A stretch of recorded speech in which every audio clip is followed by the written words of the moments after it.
didn't you stop it? Muhammad Ali, 236 and a quarter. I was not born to be a politician. My political life is over. I've seen you work, David. I know what you're doing. I've seen you work. I've seen you work. I know what you're doing. You're a bad man, David. Why can't they have in Iraq what their people want? So far, it's been, pretty much of a disaster. It has, but you see, what I say to people is, why is it difficult in Iraq? It's not difficult because of some accident in planning. Boys, our troubles are over. Look at it. And there is no heat produced. Now, you people at home.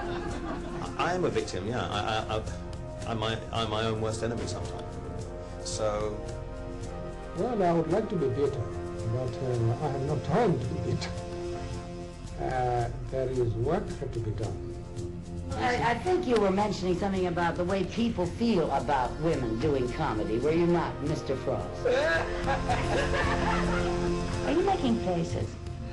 Not many. Mm-hmm. You're not on anymore, are you?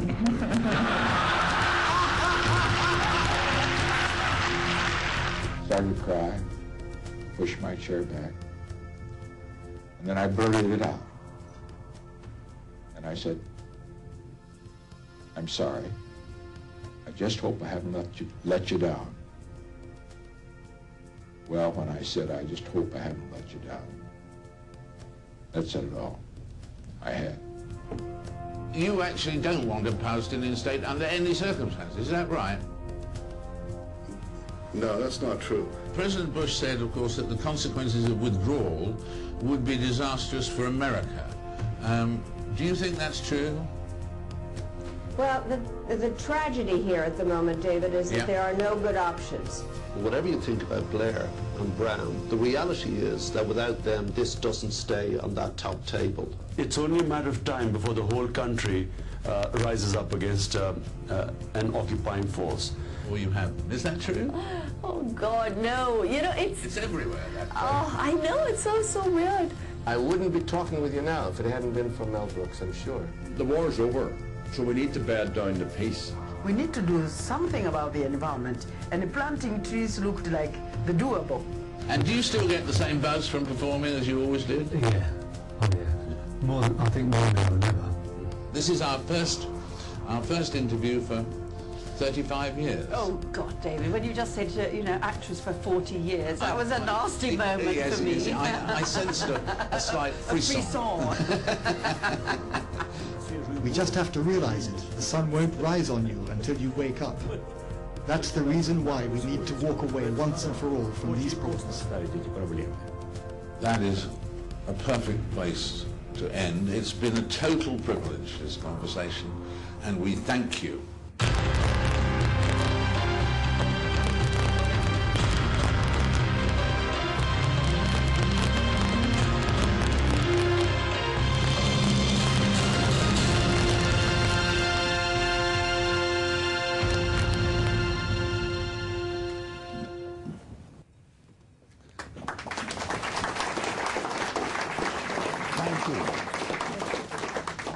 Thank you, and first of all, thank you, John, for that delightful introduction. Even nicer than the one I had the other day at the Dorchester Hotel, where they didn't have anyone like John to introduce you, but they did have a Toastmaster in scarlet livery who was supposed to tap his gavel on the table and say, "Pray silence for Sir David Frost."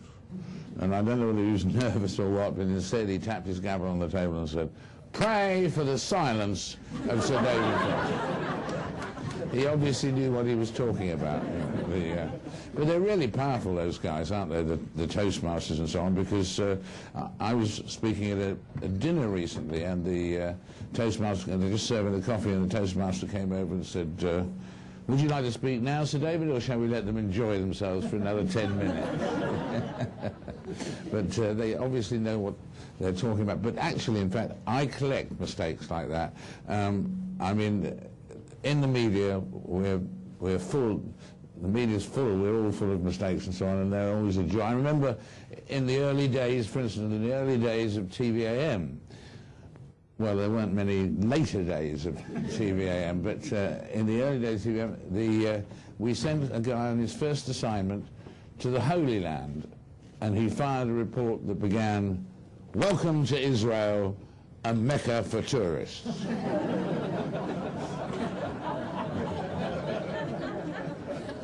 But they're wonderful, the things people...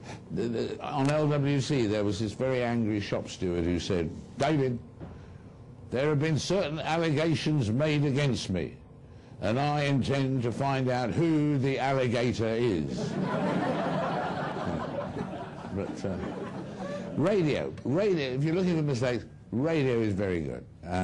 BBC Radio, the news, they take it very seriously and so on. And about a month ago I was listening, it was the news at 10 o'clock in the evening on radio, and taking it very seriously and so on. And the guy doing the news said, "At the unorganized conference today," I'm sorry, "at the UN organized conference today," he was right first time, probably. And there was one with, on Radio 2 with a disc jockey, this was about 3 weeks ago, who said, "And now a record for Mrs. Sylvia Davis, who is 111. I'm sorry. And now a record for Mrs. Sylvia Davis, who is ill."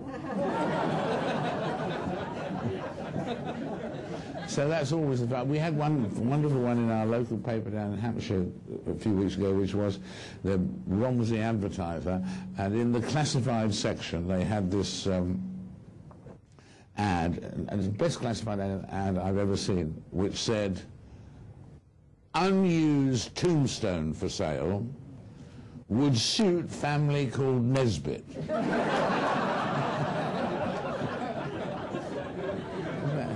Heaven, isn't it? Absolute heaven. And Jimmy Young has contributed a lot of things to this field, the field of the media mistakes things. He said on one memorable occasion, "The pendulum has swung full circle," which is a neat trick if you can do it. And then Terry Wogan said.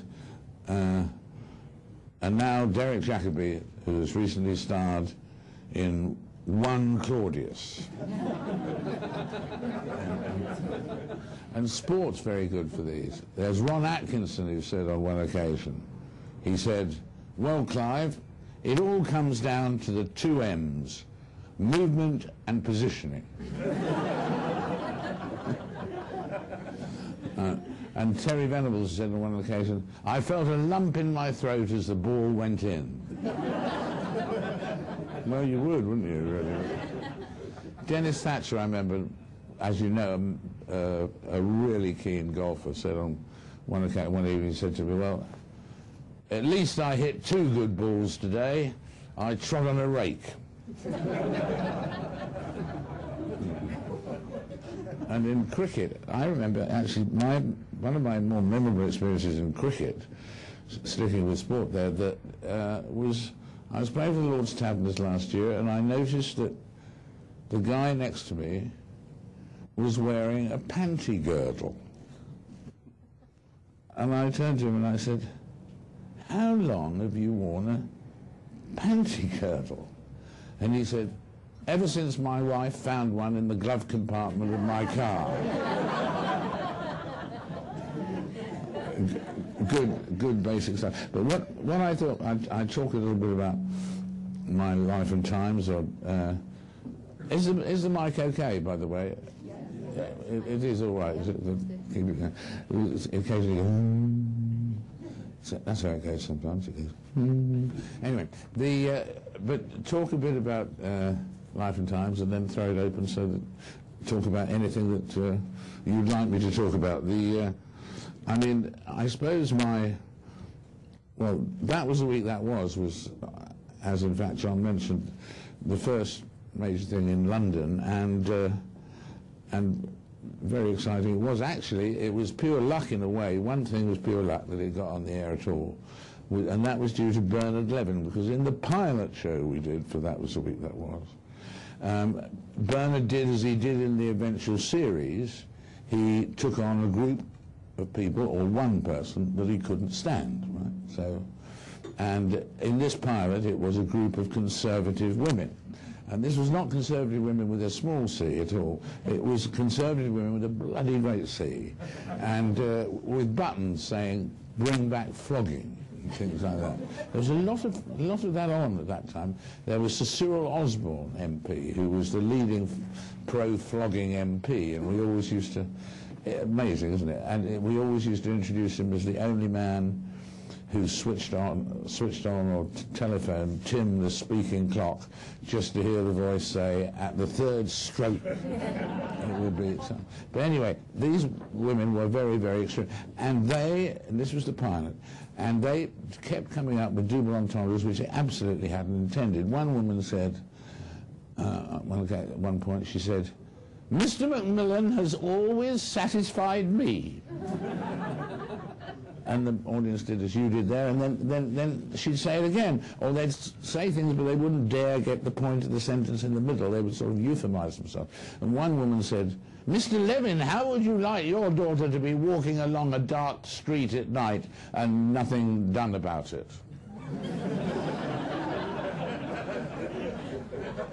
And so, in the end, Bernard said to them, "Do you realise that because of the stupid things you write, Conservative Party Central Office has bigger waste paper baskets than anywhere else in Britain?" And one woman said, "And they need them, Mr. Levin? And they need them?" And Bernard said, "Wait a minute, was that your point or mine?" You know.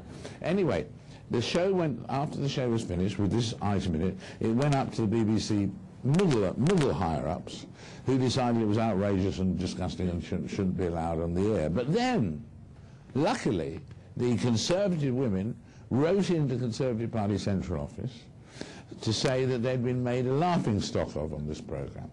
I mean, they needed no assistance in this matter, of course.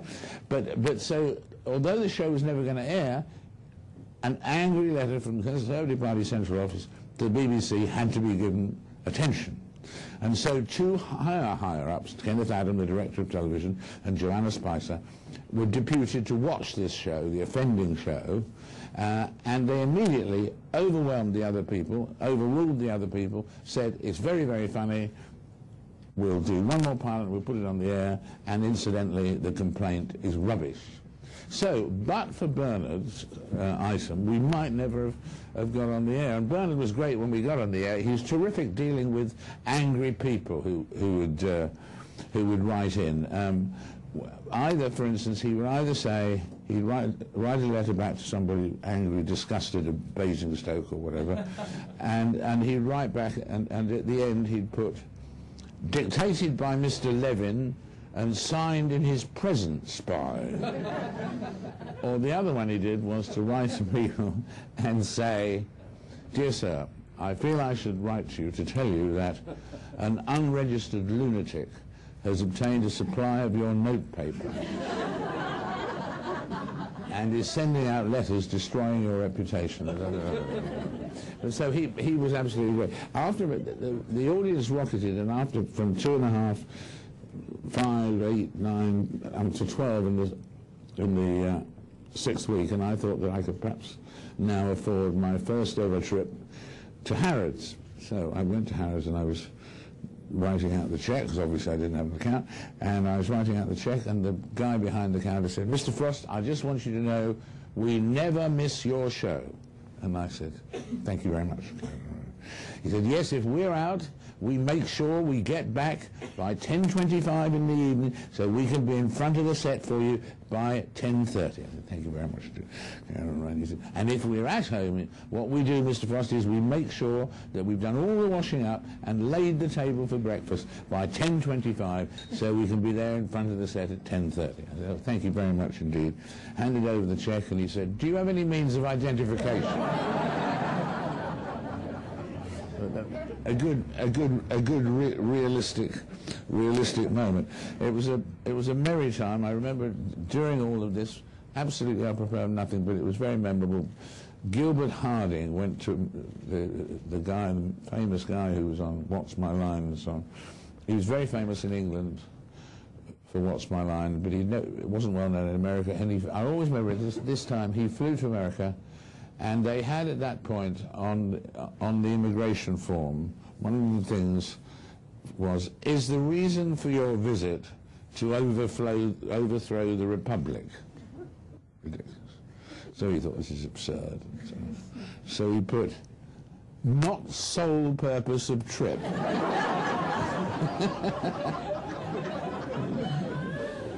And he was arrested, not for long, but he was detained at Idlewild, as it would have been then, for about 10 or 20 minutes, in fact. That was about the time when George Brown, I don't know how many of you remember George Brown, he was a wonderful figure. He was Foreign Secretary under Harold Wilson, and but he did have this slight problem with drink, in the sense that he not necessarily drank a lot, but he only had to drink a couple of glasses to be pie-eyed. And he went on a trip as Foreign Secretary of this great nation to Peru, and there was a reception for him and so on, and he was swaying a bit and so on. He was talking to this gorgeous creature, and suddenly the music struck up. And so he turned to the gorgeous creature and he said, may I have the pleasure of this dance, please? And the gorgeous creature said, there are three reasons I will not dance with you, Mr. Brown. First, you are drunk. Second, this is not a dance medley, this is the Peruvian national anthem.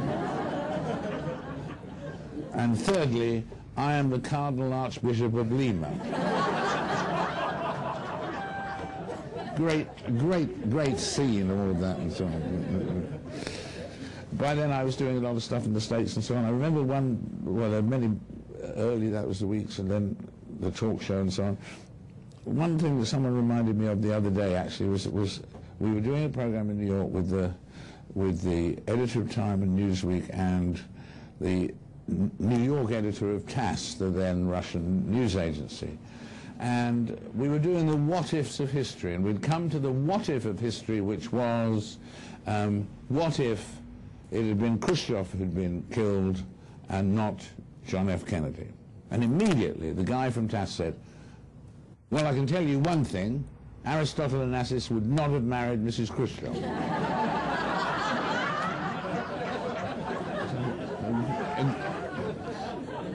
A great answer, a great answer. And when one got to know America, there was this great character in America, Ed Sullivan. And Ed Sullivan hosted like their version, only bigger really, of Sunday Night at the London Palladium, and he was very good at booking people for it, but he was hopeless at introducing them and remembering how to introduce them and so on. And there was, the first time I went to America, for instance, there was this guy who I hadn't seen before, and it was the Ed Sullivan Show, 8 o'clock, from the Ed Sullivan Theatre and Ed Sullivan Dancers and all of that. And in fact, the Supremes were on, and Ed said, and now, ladies and gentlemen, here they are, 3 young ladies from Detroit, the Supremes. Tell me, girls, where are you from? You know, it was an absolute nightmare, absolutely nightmare dealing with it. The worst example was Richard Hearn. You remember Richard Hearn, Mr. Pastry? He'd done the Ed Sullivan Show for 28 times, and he'd always done the same thing, which Ed Sullivan loved, was his thing called the Lancers. And now this was the last year of the show, and so he was on again, and he said, what do you want me to do, Mr. Sullivan? And Mr. Sullivan said, the Lancers. And he said, oh no, please, not the Lancers. It's the only thing I've ever, this is the only show I'm on in America, and this is the only thing I've ever done, and people in America are going to think that's the only thing I can do. But no, Ed was absolutely adamant about this, but a sort of compromise was worked out, whereby Ed would say, and now here he is, 29th time, Richard Hearn, Mr. Pastry, tell us, Richard, what have you got for us tonight? And Richard would say, well, Ed, I thought I'd start with a song, then do a dance, and end with some juggling. And Ed would say, oh no, please won't you do my favourite, the Lancers? And he would say, well, all right, in your last series, all right, I'll do the answers. So Ed would get what he wanted, but at least the seeds of versatility had been sown in the minds of the great American public. So there they are that night, live, 8 o'clock, and here he is, Richard Hearn, Mr. Pastry, 29th time on the show. Tell us, Richard, what have you got for us tonight? And Richard said, well, Ed, I thought I'd start with a song, then do a dance, and end with some juggling. And Ed said, fine. And walked off, leaving Richard Hearn saying, no, please let me do the dances, it's the only thing I know, you know. By then, of course, I was getting into the whole interview business. In America and here, politicians at the 70s and so on were a little more bland than they are today. By today, they've realized they've got to contribute something to an interview, and then it's up to you to get a lot more and so on. But they played safe almost more. I mean, I remember that I had a Democratic senator on just after the Attica jail riot, Republican governor, 30 lives lost or whatever, and I said, what do you think about the Attica jail riot? And he said, well, I couldn't possibly comment on that because I wasn't there at the time. And I said, well, of course, we know you weren't there at the time. Maybe some of your constituents would have wished you had been there at the time, but you weren't there at the time. And I said, well, all right, in that case, what do you feel about the whole case for prison reform? And he said, still playing safe, he said, well, he thought there might be a case for a modicum of prison reform. Not too big a modicum, not too small a modicum, but a modicum of a modicum of a modicum. And I was going berserk trying to get him to say something definite about anything. So I finally said, well, all right then, what is there that you feel so strongly about, matter of conviction, that you would go out on a limb for, no matter how unpopular it made you? And he said, well, David. And when a politician says, well, David, in that sincere sort of manner, you know there's crap on the way. And sure enough, there was. And he said, what I'd like to see, David, is here in America an era of prosperity, not only for our children, but for our children's children, and our children's children's children, children's children, and abroad, an era of peace throughout the world. And I said, well, I didn't expect you to come out for war and poverty, you know. But it was hopeless, and later on he actually said, where would this country be without this great land of ours? And for without the future, there can be no tomorrow. You know. That's why somebody like Gough Whitlam of Australia is an example of someone who was so refreshing. He was so frank all the while. He was on a program, and this was soon after the Ottawa conference, and it was in prime time, and he was being frank, and he said trouble with Edward Heath, who was at the time was our Prime Minister. He's a bit of a bore. The trouble with Lee Kuan Yew is he thinks he's Oliver Cromwell and so on, and being very, very frank. And we got onto the whole subject of Russian spies. Because 104 Russian spies had just been expelled from Britain. And I was saying this was very good for our national morale because we hadn't realized that we'd got that many secrets left, you know. Monetary, and Whitlam said, oh, well, of course, you've always had more Russian spies in England than we have in Australia. And I'd never heard a Prime Minister talk openly about spies and spying, but he'd been very frank about everything else, so I thought worth having a go. So not particularly expecting an answer, I said, oh, how many Russian spies are there in Australia? And Whitlam said, 6.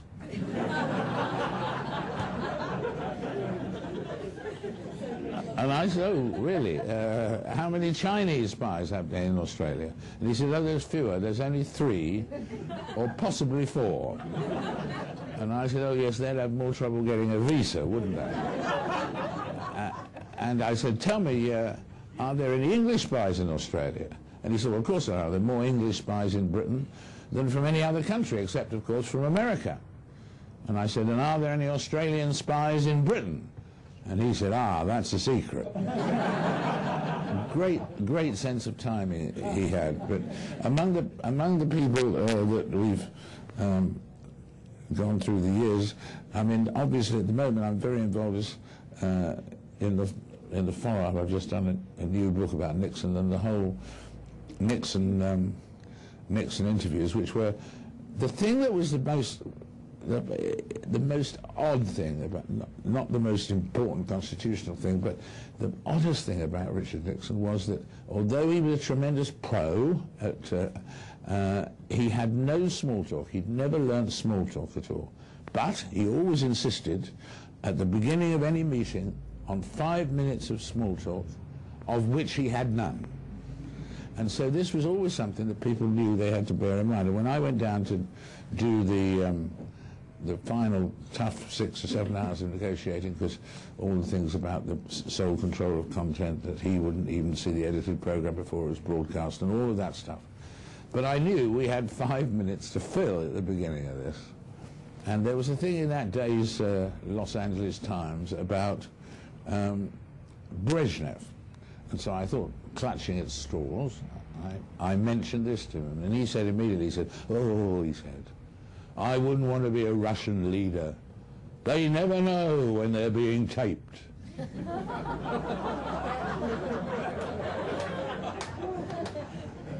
Isn't that extraordinary? No awareness of the dramatic irony of it. And I went down there with a girlfriend once to during the period of preparing it, Caroline, who features in the play, in fact. But he posed for a picture with her, and he said, "There you are." He said, a sort of deliberate light remark. He said, "There you are. You can take that back to New York and put it on your wall of your apartment, and your liberal friends can use it as a dartboard." So we sort of laughed dutifully at this and so on. And Caroline said, "Well, actually, I'm living in Monte Carlo at the moment," and the moment passed. Half an hour later, she just left the room, and Nixon says to me, "Marry that girl. She's a resident of Monaco. She lives tax-free." He was really obsessed by that stuff. The money stuff, the tax stuff, he was really obsessed by it.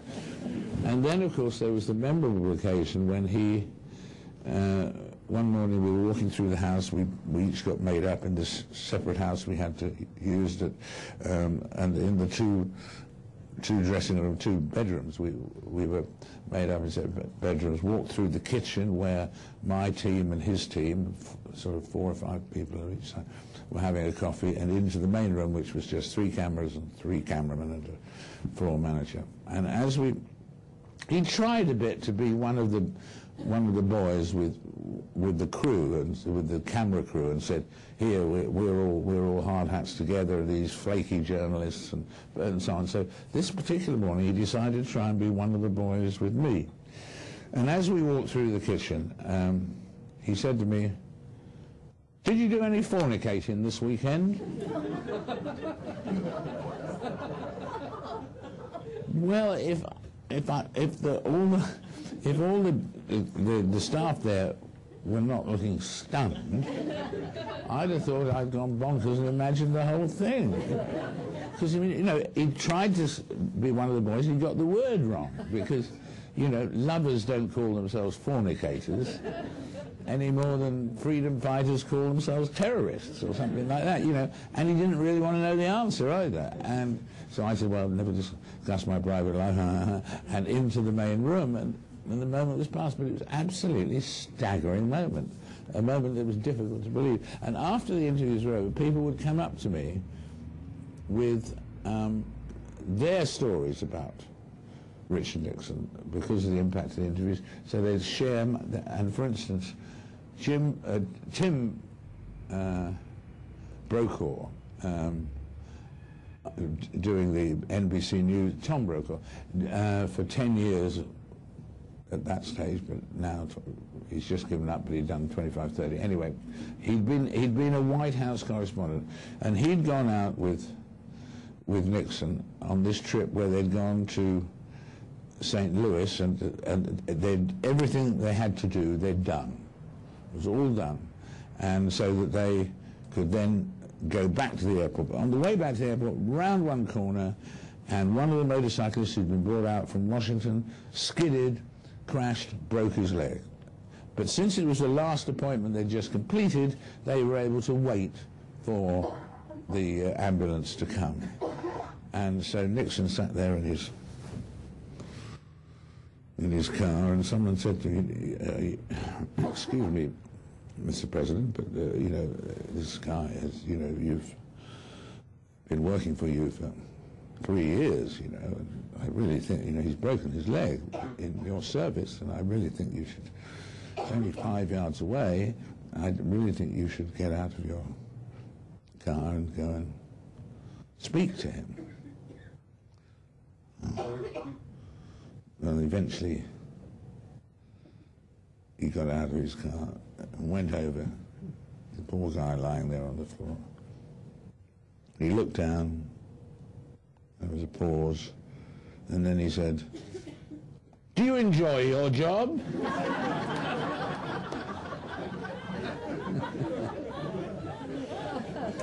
And someone else told me this amazing story where he visited, as president, he visited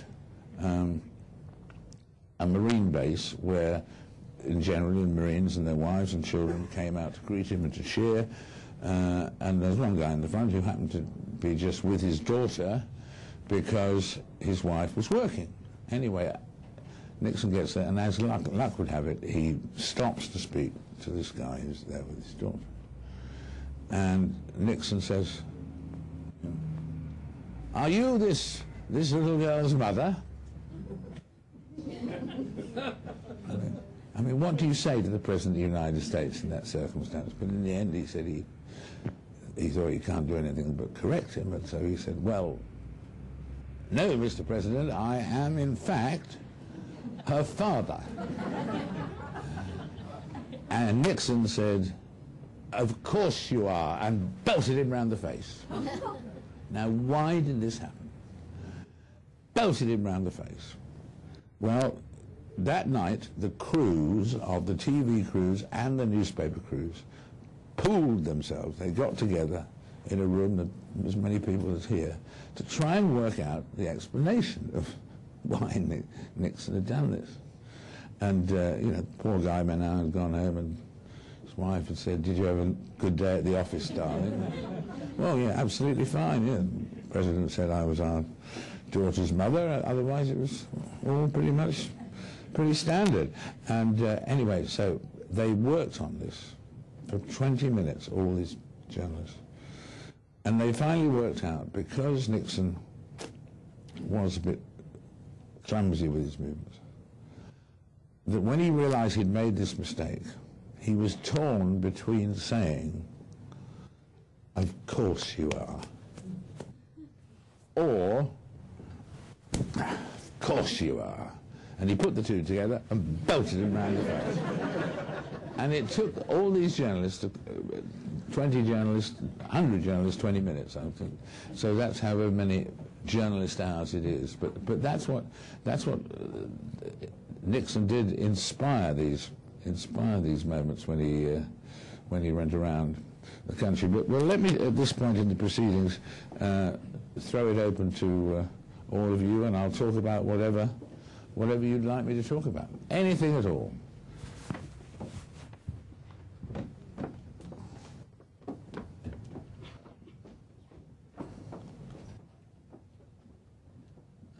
Given that you're one of the pioneers of irreverence, obviously, I'm sure a question most people would wonder is what advice you'd give to today's interviewers, I suppose Paxman and Snow, when they're interviewing people. Secondly, what advice you'd give? But I'm just going to, because secondly, those like Noam Chomsky say that Nixon interview, you were a cover for much greater things that were going on in the United States at that time, like COINTELPRO. And that in fact, I mean, we now know nearly 6 million people died, perhaps Laos, Cambodia, Vietnam. Do you now regret not asking Nixon about COINTELPRO? Sorry, I'm finding the mic. COINTELPRO? Pardon? COINTELPRO, the campaign against the American Civil Rights movement in the United States, which was happening at the same time. Yeah, I lost the second half of your question. We'll there are some that say that your interview with Richard Nixon allowed him off the hook because actually what he was doing was actively campaigning against American civil rights activists using all sorts of different types of means. I think Gary Webb is the journalist. But no, but I think I get the point here. I think that's absolutely not the case. First of all, when I interviewed him, he had been drummed out of office, and so he didn't have the power to do those things that you're mentioning. And in fact, I mean that so he didn't have the power to do those things at that particular stage. He was no longer in a position where he could campaign or really plot at all. And the interviews, he went much further, as we know, in terms of his mea culpa than he'd ever done before, or than he would ever do again. I mean, he never, ever faced up to Watergate half as much as he did in those interviews, and he came through with the mea culpa at the end. But by the stage of the interviews, it was an essential testing, historical interrogation.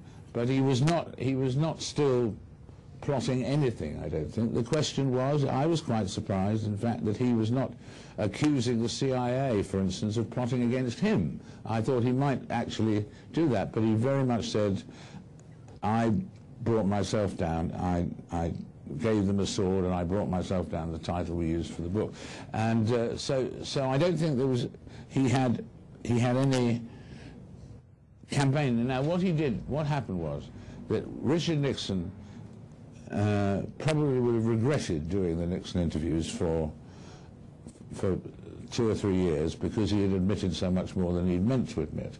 But at the same time, in the end, I suppose he could never have really made it back to New York if he hadn't faced these issues in a forum which he palpably did not control. So maybe it led to him moving back, and then he wrote these series of books, all advice about foreign policy, none of them particularly plotting, but he said at the end of the Nixon interviews, you know, yep, I let down the American people and I have to live with that burden for the rest of my life and so on. Maybe I can give a little advice from time to time. Well, people hearing that in 1977 thought that was impossible too. But 4 or 5 years later, he did start to give some advice from time to time, and he waged a continual war in the hope of resuscitating his reputation, which of course he failed to do. Can we just ask you please to identify yourself and if you're with an organization when you ask your question? I noticed the first questioner violated one of your 4 principles of asking questions, and that is don't ask a double question, because you escaped answering the second part of the question, which was what do you think, what advice would you give to the Paxmans, the Humphreys, and the Snows of the world in terms of interviewing? That was the first part of the question, actually, yes. No, but my advice to them, as opposed to anybody else, would be the same, which is there are 2 or 3 vital things to do with an interview. Most of them are obvious, but homework, obviously. Listening. Now, listening sounds the most obvious thing, but when I first went to America, people would review my interviews and say, he really listens, in a tone of astonishment. Well, now listen, because fun of it. Because how would you not listen? Anyway, people in America at that time, a lot of talk shows where people were looking for the chance to get in their first or their second ad lib and so on. So they weren't really listening to what the person was actually saying. I mean, I've had people do that, and I know how infuriating it is. I mean, I was being interviewed by a guy in Birmingham about Nixon and the common market or whatever, and this guy had asked me a question number 3 without realizing that I'd answered it in the course of answering number 1. And so finally I got really bored when he did that again, and I repeated the question again, and I said, and I was trying to be helpful and saying, I'm so glad you've come back to that. He didn't know we'd been there at all. But so in the end I just ended an answer by saying, and then of course I married the Pope's first wife.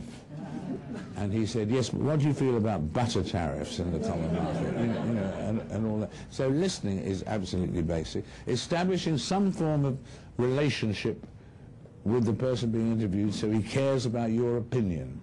Because it's much better if the person wants to try and convince you of something or cares about you being convinced about something. The fact that he cares about that leads him to go further and so on. Then you've obviously got to be aware of the latest sort of tricks that have passed their sell-by date. For instance, when back in the late 60s, people would say to Robin Day, and then to me, there'd be the Minister of Defence would be on, and he'd say, well, Mr. Frost, have you ever run a department that spends £2 billion a year? Well, of course you haven't, and nor Robin Day, nor anyone. But you're still perfectly qualified to ask the question, you know. But it was a typical example of the other, in those days, the very transparent ploy, the other thing. What do you feel about the death penalty? Well, David, I've been in public life now for some 30 years now. Well, not just 30 years, but my wife won't welcome me saying this, but I'm just more like, 35 years, actually 37 in fact. And they just go on in the hope that you've finally forgotten what the question was that you asked in the first place, so that so those are all some of the basic things, but the relationship, whether hostile or respectful or anywhere between the two, relationship between the two people, and that they both stay interested in the interview, and the eyes don't glaze over on either side. Those are the basic things.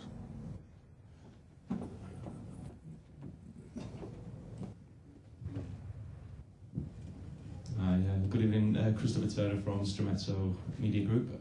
First of all, Sir David, thank you very much for coming along here this evening. Oh, it's a pleasure. Very interesting talk that you're giving, and very interesting to see some of the people you've interviewed over the years. The question, singular, which I have for you is, of all the people that you've interviewed, who is the one, or maybe there's been more than one individual, where you've had to kind of sit at the end of the interview, throw the script away and say, I didn't nail him, or I didn't achieve the objectives that I set out, either because he kind of was smart or, wriggled away? Who was that one person, or is there more than one? Who was the most kind of difficult person you had to interview? Well, it comes in various categories. Oddly enough, throwing the clipboard aside is something I have done, but only once, and that was at the crucial moment in the Nixon interviews, in the Nixon interview on Watergate, in fact. But obviously the very first sort of people who can elude you are people dealing through an interpreter. Obviously that is technically very difficult, particularly if it's not a simultaneous interpreter like Gorbachev always had, Pavel, who was fantastically, I was reminded of it when we saw that shot of Gorbachev, because one of the vital things when you're recording an interview is to keep the chat going till you start the interview, so there's not that sort of hideous pause for a minute and a half while people can get nervous and so on. And we were once just ready to get, Pavel was alongside, and he was going to go back to his position as a simultaneous interpreter through there in just a minute. And just as he was about to do that, and we were all ready to start, one of the cameramen said, just a minute, I've got to redo the sprocket, or whatever it was, and I thought, oh, God. So, because Gorbachev was ready and raring to go, so I filled in, ludicrously really, with a story that my then 7 or 8-year-old son Miles had come home and said, and I said to Gorbachev, going into a child's story with a man who changed the world, I mean, both deliberately and accidentally, but I mean, he changed the world, and here we were. And I said, my son came home from school yesterday, and said, I can say 2 words in any language in the world. And I said to him, all right, Swahili. And he said, Coca-Cola. Not a bad 7-year-old joke.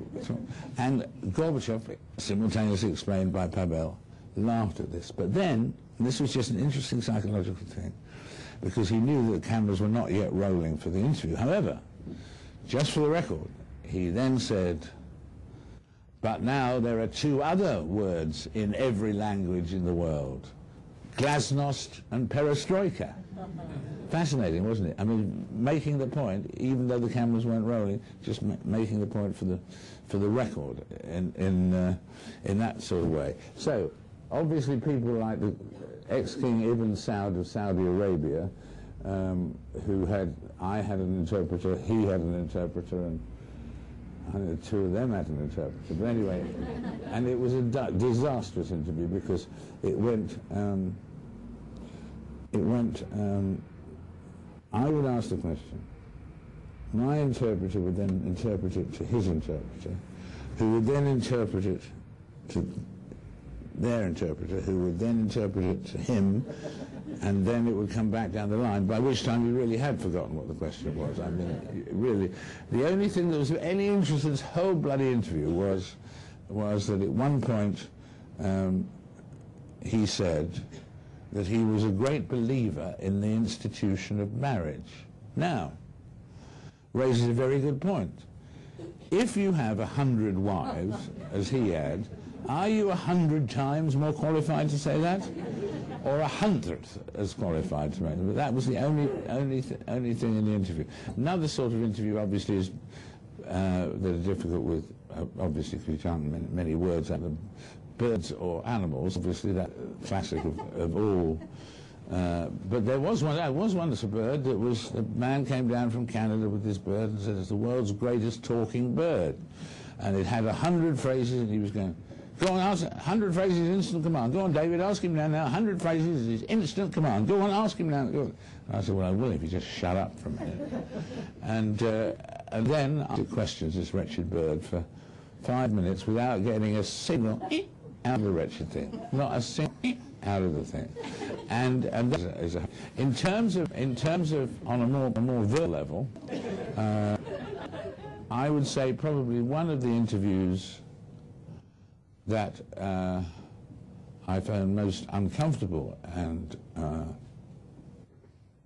unsatisfactory was that I had interviewed the great late Robert Kennedy back in 1968, in his last year on this earth.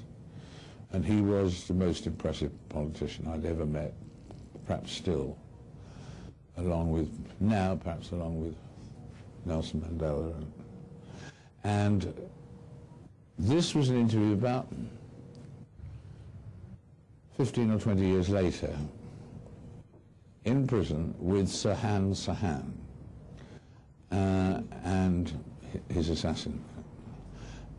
And that was awful because it was very difficult to find a solution to the problem that if somebody goes all the way and then more in apologizing for something, and you don't believe it's genuine, there's not much you can do if he's going on saying every day, Mr. Frost, I wake up in the morning, my first thoughts are of Robert Kennedy and his family. All day, so where at all times, that this deed that I once... Now, he went so far in all this, but we were all convinced it was false. But I mean, you can't get him to go any further because he's gone as far as he could go, or if he went further, that would be false as well. Do you know what I mean? It was a very difficult thing, and because I cared so much about Robert Kennedy, it was a very uncomfortable experience too. I mean, he didn't come out of it well, particularly, or anything, but he deserved to have come out of it worse. Thank you. I'm Aziz Khalidi from EIV Films. I do conduct most of my interviews with political figures in the UK, and I've got two questions for you. The first, the first is, when you have 10 minutes interview and you have 8 questions, how can you fit them in? Number one. Number two, do you prepare your own questions for your interviews, or you have them scripted by someone else? Thank you. First of all, how do you... Well, you just, I suppose, the 10 questions to ask in 8 minutes, or was it 8 in 10 minutes, or whatever variant, or an average of 9 questions for every 9 minutes. I think the only thing is you have to have priorities in mind, and you have to think which are the questions that I have to include, which are the questions that I could live without, but which are the 3 or the 4 that I just cannot do without. You know what I mean? I think it's just a question of that anguished sense of priorities, really, and so on. Then, in terms of how one goes about questions, basically, one of the most important things is to have, obviously, a good team around you. Not a big team, I don't think. I mean, I only had 3 people working with me on Breakfast with Frost, and 5 working with me on Frost Over the World, and so on. And the reason for that is, well, I'll come back to them in a minute. And they're doing things like booking and arranging airfares and flights and so on as well. But the reason a small number is good is that they get to know your style and what you need, you know, whereas you could have 30 people sort of sending in questions or whatever, but they know what I can say to them in a manageable way, what I'm looking for, and so on. And then you in addition to the research that's important and the pricing things, because you can't read everything yourself, then in addition to all of that, you want them to come up with some suggested questions to them. And then you close yourself off with your questions and their questions, and then you work out the final shape of the interview yourself. The role of the team is all important. By the way, many people I don't think realize that John Burt was your producer, former Director General of the BBC, until they saw the play. Yeah. For the Nixon interviews and for a whole series of the Frost programme. Yeah, absolutely, and a brilliant producer he was too. Sir David, Tim Nolan, member of the public. Who do you think is the best interviewer you've seen of political figures, other than yourself, of course, and who is the best interviewer of celebrities that you've seen, in your opinion? Well, I think, in terms of celebrities, I think that Michael Parkinson is extremely good.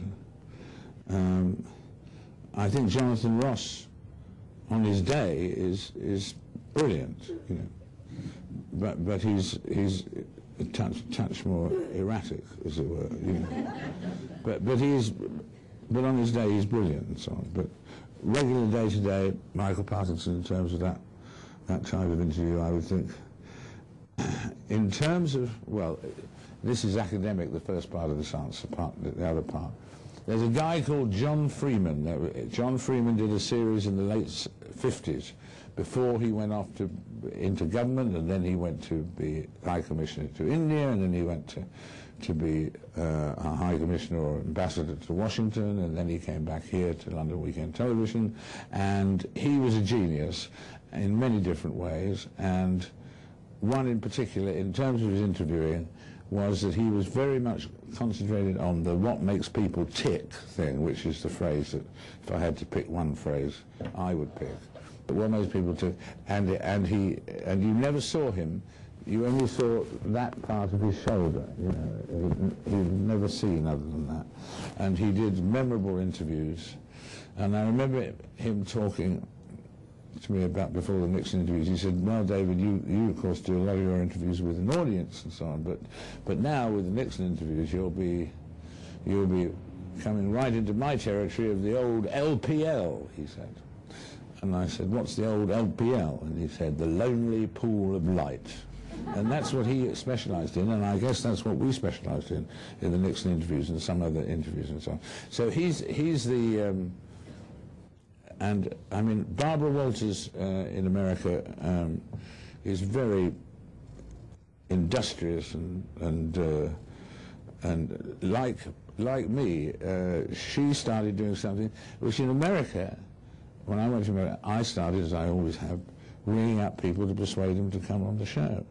And she was doing the same thing, just the two of us. And Merv Griffin, who died recently, but very nice guy, but he had talk shows for years, and he said, certain people are breaching the protocol of talk shows by telephoning their future guests directly themselves. You know, what's wrong with that? You know, I mean, but so I admired her industry as well. How did David Aronovich do with former Prime Minister Blair, and also make the point we hardly ever saw him? Yes, yeah. I don't think we saw him at all, did we? Cutaway. Did we? I remember one. Yeah, I don't remember. I missed that one. How did he do? I must have blinked, I think. How did he do? I thought he did well. I thought he. I didn't see the third one, but the first two, I thought he did well. I thought he.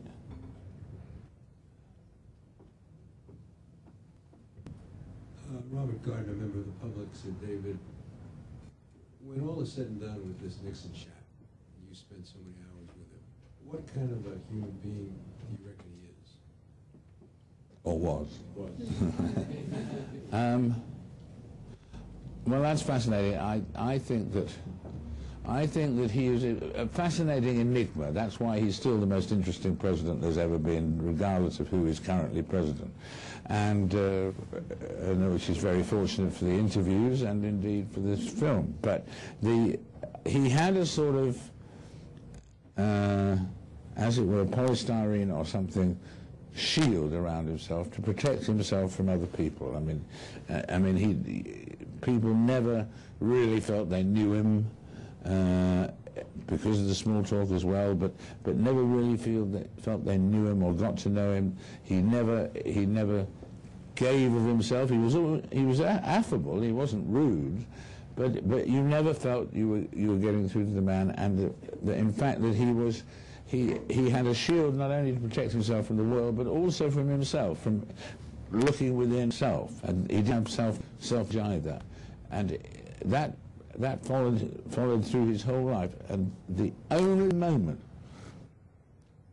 or anything else, and I doubt if there's more than a few people who've ever seen anything like this, is when I'd finished the 4 interviews, 2 of which had been broadcast. The other 2 we'd finished editing, John Burt and I, and we were leaving California. And I went to take my leave of him with the aforesaid Caroline, and he came to the door, opened the door and said, "Hello, David."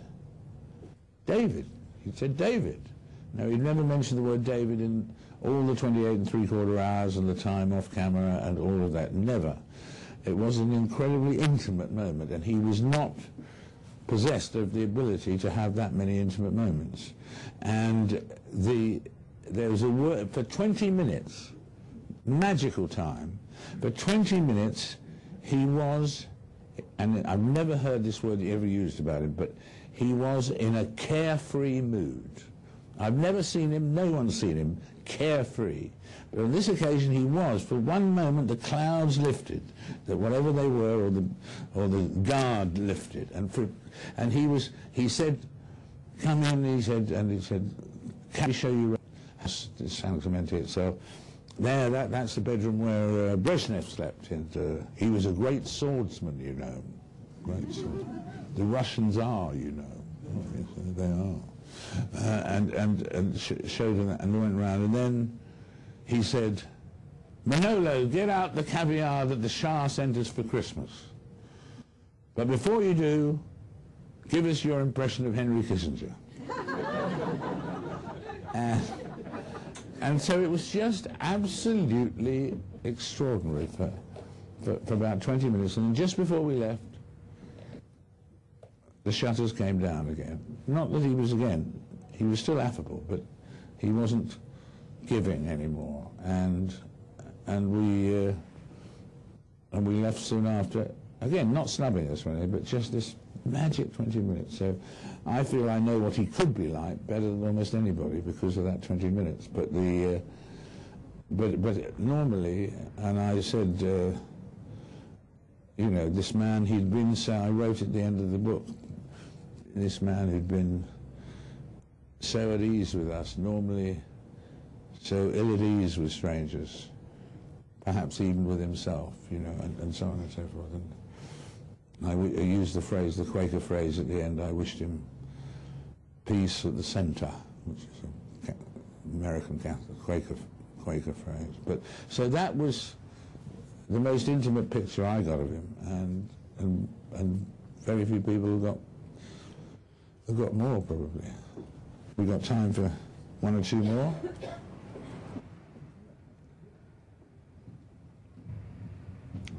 So David, it's wonderful to see your hands into the great movement.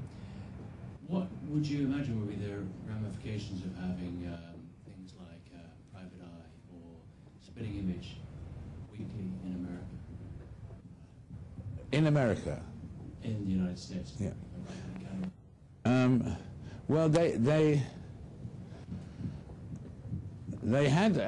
had Spitting Image for 4 specials, which, funnily enough, I did. I was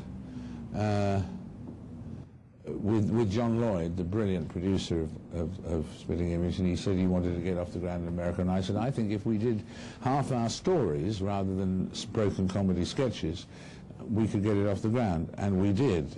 But it never became a series. They would say that their Saturday Night Live on a Saturday night, of course it's on a Saturday night, but the was as biting as anything over here, I think they would say. Usually I was, even all the time, I spent a lot of time in America, I was often back here at the weekend to do shows, so I haven't seen it on the same regular basis. I would say it's not quite as direct in the things it nails, but they would certainly feel that they had. Now, do they have anything like Private Eye? Well, they would say, I suppose, that Harvard Lampoon, and Spy, the magazine that Gayden Carter did before he went to Vanity Fair. I think they would say they have a reasonable cross-section. Saturday Night, there's not much in the way. Well, now there's a very funny guy called Bill Maher, who has this show on a Friday night, and he is hilarious and very biting and so on. And I had a great time guesting on it a few weeks ago. I mean, he's really funny and really vicious too. I mean, when he gets to his material at the end, and so I think they probably have. I mean, Spitting Image was prime time, and most of the shows I'm talking about were late night or whatever in America. So that's probably a difference. Some of the so-called satirical magazines in America probably have larger circulations. Private Eye, which I suppose is about 200,000, but funny. So I don't think we win 10-0 on that one. I mean, because we're more used to Private Eye. Private Eye is perpetually funny somewhere, and the fact that some of them have been doing it for so long is fantastic. But I don't think America is. In that, it is, I suppose, in the ways in which America is more orthodox than Britain, but they've got a pretty reasonable show of it. It's not a satirical desert, as it were. And it goes back to Tom Lehrer, who was a satirist before he came and did the Frost Report, but before any of us got into Tanner, he was writing, I want to go back to Dixie and things like that in the late 40s, you know, early 50s. Sir David, Frank Ackberg, Dart Center for Journalism and Trauma. I'm a psychiatrist who works with, rather than on, journalists. Right. But let me bring you back to Nixon and others like him. When you know that you're interviewing a public figure who may be emotionally damaged, who may have depression or paranoia that comes out at times, do you steer toward it or away from it? Do you, what was that? Do you steer toward it or away from it? Well, I think you've got to go very much after the point that is pressing in this sense. I think that obviously if the guy has left public life and completely retired and so on, and there are no unanswered questions about his career, then you may decide that you should steer clear of the depression, because that was... But if they've got things that still haven't been explained, as Nixon had, as well as if they're still in power, obviously, then I think you do have to go after them, not in a vindictive way, and perhaps not even in a sort of, you know, spelling it out down to the last detail on the medical prescription or whatever. But I think if you're talking to somebody who is running a country and may be suffering from severe depression or manic depression or whatever else, then he's running a country, there are lives at stake, and you've got to try and get to the truth, and then people will have to make up their decision. We like him so much, we'll live with him, you know, having control of the bomb, even though he's not always very happy, you know, or something like that, you know what I mean? I think, so if they're still in power, or if there are still unquestioned answers about their pursuit of power, then you have to go all the way, really. But if those two situations don't apply, then I think you probably decide that just sheer humanity suggests you don't need to go all the way. Very interesting thought there, that. Yes. Hi, Lauren Jackal, I'm just another member of the public. Hello. Very good. Well, we're all members of the public, really, aren't we? But I'm not affiliated to anywhere. I want to know what has been the most rewarding aspects of your career, or the most rewarding interviews or pivotal points? What's been the most rewarding part of it? Well, I think it is, on the one hand, it is the moments that you achieve something that you really hope to achieve. You hope to get Nixon's mea culpa, or General Schwarzkopf, you know, Billy Graham, a terrific figure to interview, and Nelson Mandela. The thing there that he said, when I asked how it was that he wasn't bitter, and he said, I would like to be bitter, but there is no time to be bitter, there is work to be done. And when I was interviewing Clinton and Blair together, the first time that had been done, a president and a prime minister, and for some reason we talked about that, what he'd said to me, and then Clinton said that on the day that Nelson Mandela had walked out of prison, walked down the street, and down the road, and he telephoned him 2 hours later, and Clinton said to him, Nelson, I know you say that you're not bitter, you're never bitter, but as you left that prison today, you must have hated the people who put you there and who kept you there.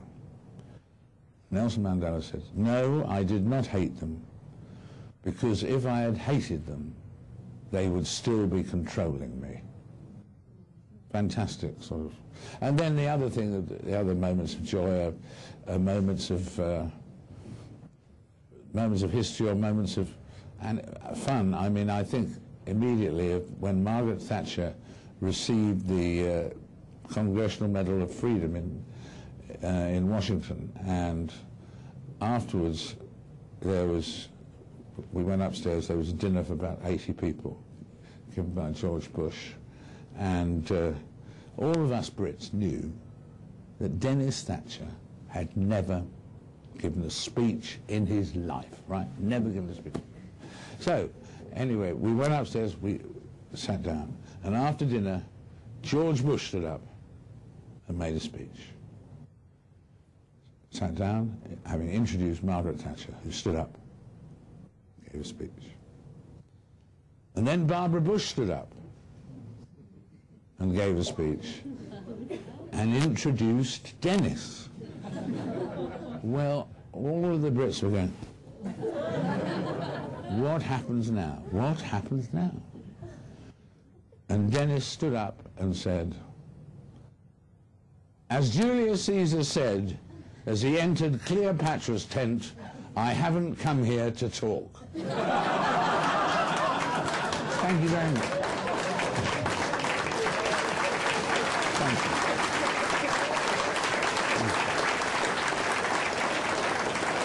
Thank you very much.